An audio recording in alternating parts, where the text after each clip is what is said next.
I'm going to give you a scenario of a patient with Alzheimer's. What did they have to go through every day? Say that you just went on a trip with your family and you were staying in a hotel. You're having the greatest time. You're remembering the best memory. You can't wait to make more memories in the morning, but you have to go to bed. Next thing you know, you're being waken up to a nurse's aide dressed in scrubs. You're trying to open your eyes, but you're very confused. You don't know what else to do. You're getting agitated. You're getting scared, defensive. Where's my family? Why am I here? I don't live here. I was with my parents. The nurse's aide says, no, you live here, Miss Smith or Mr. Smith. You live here. You've lived here for 2 years. At that point, you become very agitated, very scared, confused, more confused than you've ever been. But they just keep assuring you that you've been here, you live here, this is where you live. And this is just an example of what patients with Alzheimer's have to wake up to every day. According to the Alzheimer's Association, 5.8 million people go through this on a daily basis. And that number is going to continue to skyrocket if we do not learn more about this disease. Today I'm going to give you a little background information on Alzheimer's and how it works, how it affects the brain, and how it affects families. Alzheimer's is an incurable disease that affects people over 65 years of age, usually. Now, it can definitely affect people younger than that, and there has been countless cases where it does affect people younger than that. Alzheimer's usually starts with the recent memories. Your recent memories are what starts to go. And that brings me back to the example I started with at the beginning of this speech.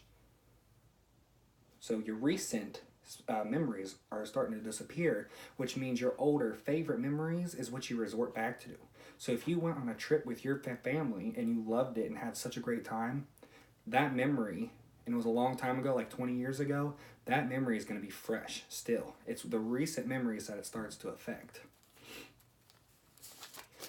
Many times in nursing homes, you will find in the memory unit, they will have fake shopping centers, because back in the day, for the patients of that age, what the women did was cook and shop and have babies, take care of their children and things of that nature. So the nursing homes will have baby dolls. They'll have fake boutiques that you can go shop in. You'll get your hair done, get your nails done, do things that they remember, that they think is in their time period. For the men, they'll have tools. They'll have contraptions that you have to build and play with.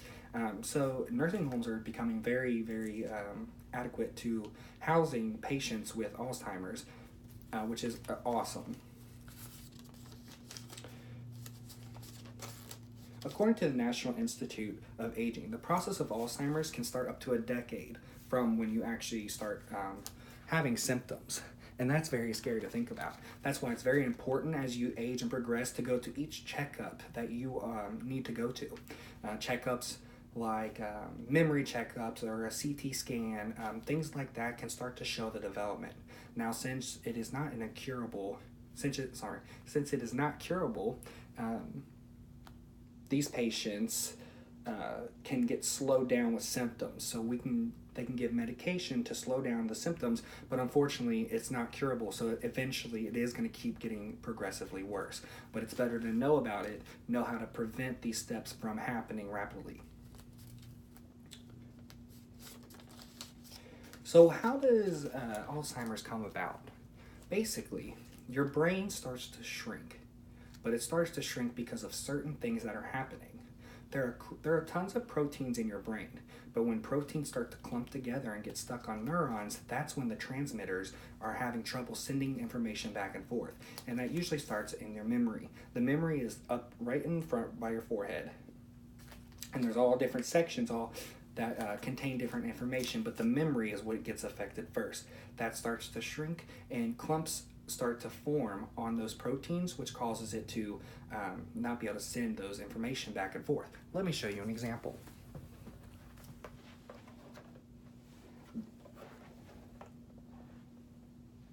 Well,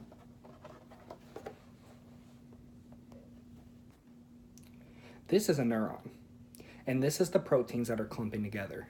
This neuron should not have those. So as you can see, if you go straight across right here, That's healthy neuron right there. It's sending messages back and forth of memory, actions, everything you can think of. But right here, when the memory, it just starts bouncing back and forth. It can't get through. And when all of these start to clump together, as you can see in the back, those are all starting to clump as well. That's when Alzheimer's and dementia start to form. Now, Alzheimer's and dementia are both kind of the same. It's like Alzheimer's is an umbrella. Dementia and other options are all under that.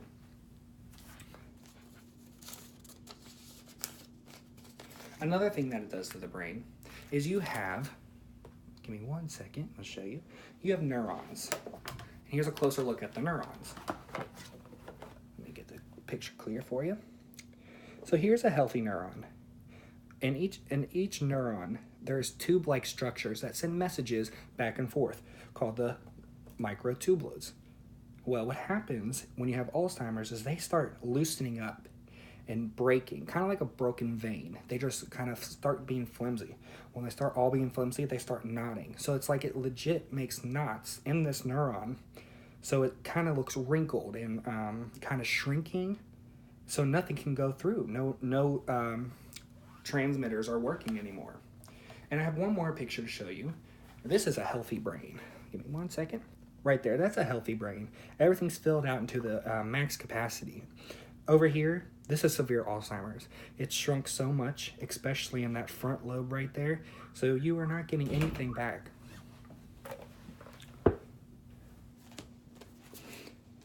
Patients are not the only people that experience effects of this terrible disease. Family members also go through this. Family members can almost make it like a mourning process of losing somebody because the person you once know is starting to slowly get back and back and back until their childhood.